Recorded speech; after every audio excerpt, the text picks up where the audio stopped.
Nous recevons dans la ville Corentin, Florian et Chantal.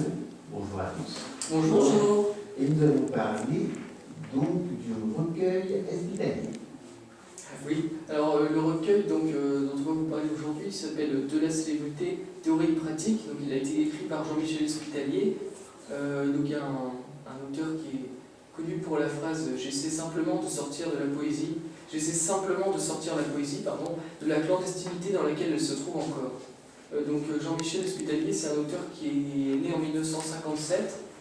Il a travaillé d'abord chez l'édition, donc dans la maison d'édition très connue Gallimard, puis ensuite aux éditions Talendier. Donc il est assez important dans le monde de la littérature française parce qu'il a créé notamment la revue Java, donc, qui a été active jusqu'en 2006, et qui était une revue donc, de lecture, de poésie et d'écriture expérimentale. Ensuite il s'est lancé dans la poésie, donc il a écrit donc, de la célébrité entre autres. Il me semble que c'est son 13e recueil, je crois.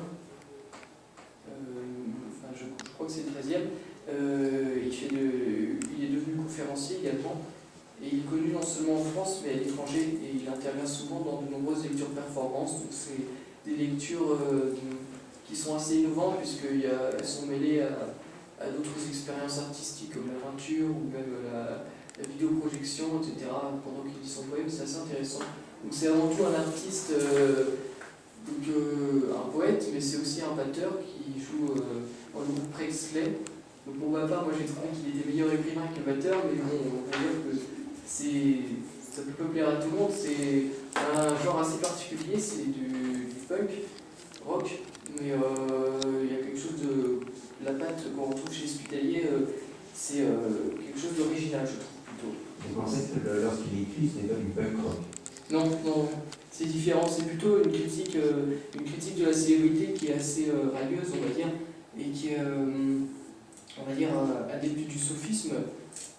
Donc, pour vous expliquer tout ça, je vais essayer de prendre le format.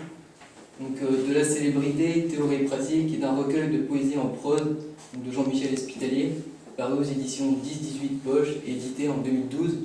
Donc, ce recueil est le 17e que Jean-Michel Hospitalier a écrit. Donc, 2 autres sont parus depuis. Ce recueil est construit en 17 chapitres qui portent chacun un titre, comme par exemple « Je suis un gars ben ordinaire » ou encore « Vous serez beau comme des images ». L'enjeu principal de ce recueil est de faire réfléchir le lecteur sur la notion de célébrité. Donc en effet, Jean-Michel Hospitalier dénonce la célébrité et ses travers sous toutes ses formes. Donc le registre principalement utilisé est celui de l'ironie, de l'humour. Nous avons retenu quelques citations, notamment celle de la page 13. Il est plus facile de percevoir la célébrité d'une célébrité que l'anonymat d'un anonyme. Ou encore celle de la page 135. Vouloir rencontrer l'objet de son admiration tient du sacrilège, y parvenir tient du suicide. Donc, maintenant, je vais vous lire un extrait qui illustre bien, selon moi, la philosophie du recueil. Il se situe à la page 123. Un grand nombre de professeurs de médecine sont tissés au rang de vedettes, professeur Bernard, Schwarzenberg, Cabrol, Tubiana, mais ils n'accéderont jamais totalement au statut de célébrité, parce que les médecins ne font pas un métier d'image. Leur aura tient justement à ce qu'ils sont des hommes de l'ombre, et que leur notoriété est due à leur seul mérite, à leurs compétences, au talent dans la maîtrise de leur spécialité, ce qui n'est pas du tout suffisant. Les prouesses médicales rassurent, fascinent, mais ne délivrent aucune part de rêve, pas de paillettes dans les blocs opératoires. Alors moi je vais vous lire un extrait de la page 45. Tout à l'heure je me suis trompé en disant que c'était son 13e recueil, et son 17e recueil en fait, et on peut constater qu'il y a peut-être un lien entre le fait qu'il y ait 17 parties, comme l'a dit Florian tout à l'heure, dans le recueil, et le fait que ce soit son 17e recueil. À la page 45, il y a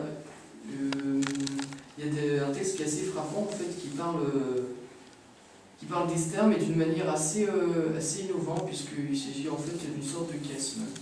Donc je vais vous le lire. Une grande figure n'est pas toujours une grande gueule n'est pas toujours une forte tête n'est pas toujours un grand homme n'est pas toujours un grand nom n'est pas toujours un beau mot, Un gros mot ne fait pas toujours une tête de gondole. Une tête de gondole ne donne pas toujours la grosse tête. Une grosse tête ne se paye pas toujours la tête du client. Donc on a choisi cet extrait parce qu'on le trouvait plutôt intéressant vis-à-vis des enjeux du recueil. Donc ce dont je voulais vous parler aujourd'hui par rapport au recueil, c'est que c'est surtout un roman, enfin un recueil pardon, qui est audacieux et ludique parce que il croise forcément du beau monde, mais en le critiquant d'une manière assez humoristique, avec des blagues et des réflexions. Donc il critique notamment la dictature des apparences de la télé-réalité. Il fait donc des énumérations assez intéressantes et des citations qui s'empressent d'expliquer tout de suite après. Alors moi je vais peut-être vous poser une question à tous les deux. C'est vrai que c'est un recueil, on peut dire même un essai, sur la célébrité. Et en regardant un petit peu les appréciations que vous avez pu porter dessus, je vois par exemple, Corentin, que tu as vraiment eu un coup de cœur. Je crois que Florian aussi, c'est l'ouvrage qui vous semble vous avoir marqué parmi ces 13 recueils de poésie. Est-ce que vous pouvez m'en dire un petit peu plus? Qu'est-ce qui a fait que ça a été celui-là que vous aviez envie de présenter? Tout d'abord, nous avons choisi de présenter ce recueil car la couverture nous a tout de suite accroché, quoi. Oui, c'est ça. D'accord. Les couleurs sont flash, c'est vraiment une très belle mise en forme. Nous l'avons également choisi car nous l'avons lu et nous avons pu constater que c'est un recueil de poésie, mais il est différent donc, de ce à quoi on associe habituellement la poésie, ce qui nous a vraiment plu. D'accord. Et toi, Corentin, est-ce que tu as quelque chose à rajouter?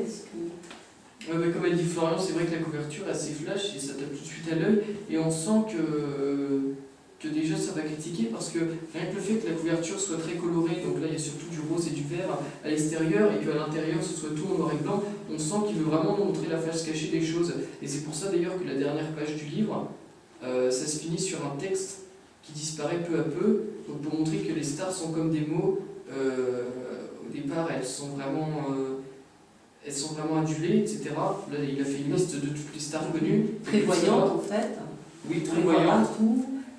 On les remarque tout le temps. Et effectivement, dans cette dernière page, au fur et à mesure, qu'est-ce qu'il leur arrive à ces mots-là? Il est marqué plus de visages entre chaque célébrité qu'il cite. Elles sont de moins en moins connues. Et ça se finit comme, j'ai envie de dire, achetant des têtes de bois, oubliées, en fait. Les mots s'effacent et jusqu'à disparaître à la page 180. Tout à fait. Alors, je crois que vous aviez prévu aussi de nous lire des travaux écrits par d'autres élèves de la classe, entre autres une fulguration. Je crois que c'est Florian, tu as sélectionné une fulguration. Est-ce que tu veux bien déjà nous dire ce que c'est une fulguration? Donc oui, pour commencer, je vais vous lire une fulguration qui consiste à choisir la phrase la plus représentative du recueil. D'accord. Alors elle est écrite, il me semble, par Iris, c'est cela? Oui, c'est ça. D'accord. Donc c'est parce que je suis reconnu que je suis connu, c'est parce que je suis connu qu'on me reconnaît. D'accord. Et je crois qu'il y a une autre, une substitution aussi qui t'a beaucoup marqué et qui, elle, est écrite par Nicolas. Oui, donc la substitution qui consiste à changer les mots d'un passage donc, tout en gardant la syntaxe du passage. Donc le pseudonyme fonctionne comme fonctionnerait le masque. Objet double, il s'expose à la vue en même temps qu'il s'oppose à la vision. Le pseudonyme est une seconde personnalité. Il y a aussi Sonia qui a publié sur Ivoix une analyse du texte qui est très bien conçue et je peux vous en lire une partie assez courte. Elle a mis dans le recueil, n'importe qui peut être célèbre à partir du moment où la personne entretient une image, possède un certain charisme. Donc c'est vraiment la phrase, je dirais, qui est la plus révélatrice des enjeux du recueil. Tout à fait, je crois que c'est une bonne synthèse, effectivement. Alors, vous avez choisi un groupe et un morceau de musique pour illustrer en fait ce recueil de Jean-Michel Espitalier. Est-ce que vous pouvez nous présenter et le morceau et le groupe en quelques mots? Donc, nous avons choisi le groupe Daft Punk, car tout d'abord c'est un groupe français qui a notamment remporté 5 Grammy Awards à Los Angeles. Nous avons choisi leur tube Get Lucky, car nous l'apprécions énormément. Et Daft Punk, justement, pourquoi je choisis des artistes? Eh bien, tout simplement parce que Daft Punk, c'est des artistes qui ont toujours été masqués. Donc, ils sont en activité depuis 93, je crois, ou 95, dans ces années-là. Et donc, ils ont connu leur premier succès avec Around the World. Et puis, One More Time. Et en fait, ils sont toujours apparus avec 2 casques. Et récemment, quand on a vu qu'ils avaient fait leur... et qu'ils étaient revenus sur scène après une longue traversée du désert, si on peut dire, ils sont revenus avec un tube phénoménal, Get Lucky, et personne vraiment connaît leur véritable identité, puisqu'ils sont toujours cachés. Donc le groupe il est constitué de Guy Manuel de Homem Cristo, donc, qui est le petit-fils d'un grand écrivain portugais, donc on retrouve la littérature, je pense, dans leurs chansons, même s'il faut bien la chercher parce que c'est surtout de l'électro, donc il n'y a pas énormément de paroles. Thomas Bangalter, donc c'est le 2e membre de Daft Punk, donc ça montre que en fait Célèbre ça ne tient qu'à un fil, et c'est la surmédiatisation des artistes talentueux ou non talentueux qui font passer quelqu'un du statut d'anonyme au statut de célébrité, et non le travail. Voilà. D'accord, merci. Merci beaucoup.